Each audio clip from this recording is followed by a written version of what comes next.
Bonjour, bienvenue sur Bildung et Culture. Dans le cadre de la série 101 livres pour se former une âme, nous présentons aujourd'hui Ainsi parlait Zarathustra de Friedrich Nietzsche. Le 100 en est la poésie philosophique. Le livre est composé de 4 parties.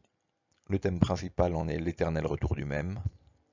Les thèmes annexes sont le surhomme, la mort de Dieu, la volonté de puissance, le désir, la rédemption, la prophétie, la poésie, la création et le jeu. Contexte historique.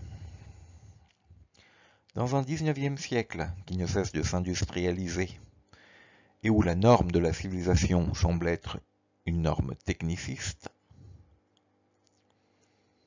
le discours de Nietzsche détonne.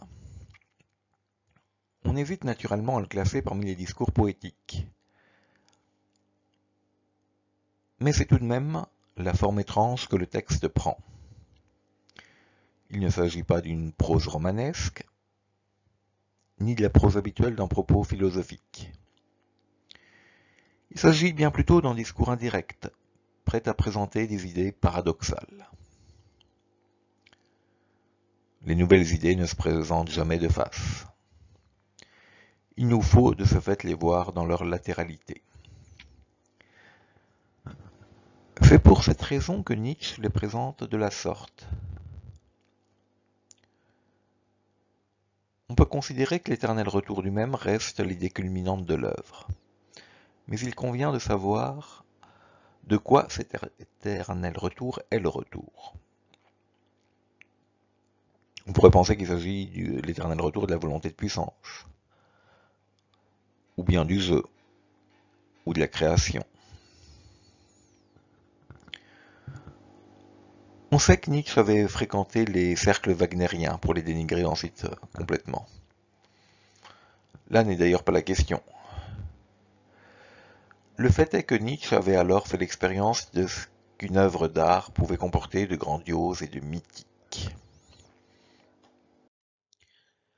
Nietzsche présentait le livre Ainsi parlait Zarathustra comme un livre pour tous et pour personne. Et il avait la conviction, sans doute stendhalienne, de n'écrire que pour une élite assez peu nombreuse. Les Happy Few de Stendhal. Le fait est que le texte est d'un abord difficile. Il parodie par moments les évangiles. Il propose également des passages dithyrambiques et relevant de la poésie grecque. Les idées qu'il propose sont peu banales et profondément contre-intuitives.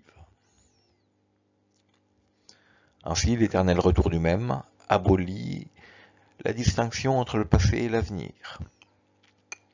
Si l'avenir est ce qui est indéterminé et ouvert, et que le passé, au contraire, est ce qui a toujours eu lieu et qu'on ne peut pas changer, abolir la distinction du passé et de l'avenir, dans un temps cyclique, revient à faire de l'avenir un destin déterminé, et du passé, au contraire, quelque chose d'indéterminé.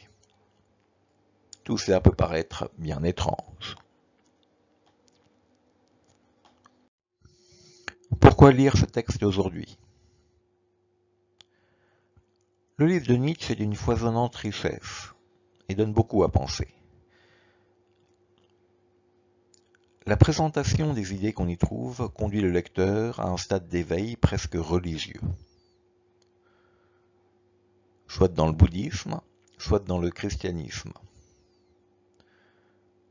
qui sont deux religions rejetées par Nietzsche comme forme de nihilisme cependant.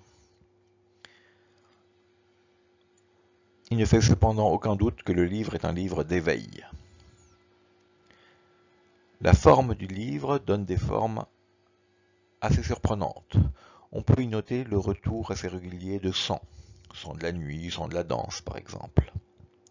Cette étrangeté du chant pour un texte qui renvoie à ce qu'on appelle d'ordinaire la philosophie s'explique sans doute par une volonté de présenter la vérité sous une forme poétique, et non pas conceptuelle. Il ne s'agit pas simplement d'un vain ornement esthétique. ni d'un goût singulier de Nietzsche qui aurait eu pour lubie d'écrire sous forme d'images poétiques plutôt que sous forme conceptuelle.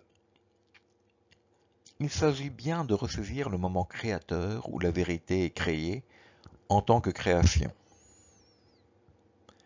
Car l'acte créateur est ce qui permet d'instituer la vérité en tant que je. L'idée la plus haute du livre est celle d'éternel retour. Probablement en tout cas. Cette présentation d'éternel retour commence avec la troisième partie de l'ouvrage.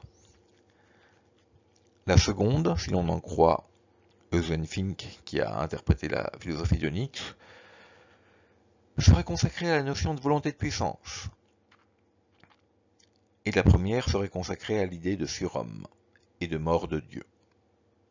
Le surhomme établit la nature de l'homme comme transcendance, c'est-à-dire comme dépassement, ce qui veut dire que l'homme est cet être qui n'a pas de nature, ce qui est une idée assez communément partagée dans les cercles de la philosophie allemande. La question est alors de savoir ce qui se répète dans l'éternel retour. On peut dire qu'il s'agirait de la volonté de puissance, si on lit la deuxième partie. Mais d'une même manière, on peut dire, si on suit la première partie, que le cycle de la création présenté dans les trois métamorphoses de l'esprit est ce qui se répète. L'esprit est d'abord esprit de pesanteur, comme le chameau. Il accumule et obéit. Mais il est ensuite esprit de liberté, qui est néanmoins une liberté négative, qui dit non. Il se fait alors lion. Mais il devient ensuite liberté positive, celle de l'enfant. Nietzsche écrit « L'enfance est innocence et oubli, un nouveau commencement et un jeu, une roue qui roule sur elle-même, le premier mouvement, un oui sacré. » C'est sa volonté que l'esprit veut à présent. C'est son propre monde que veut gagner celui qui est perdu au monde.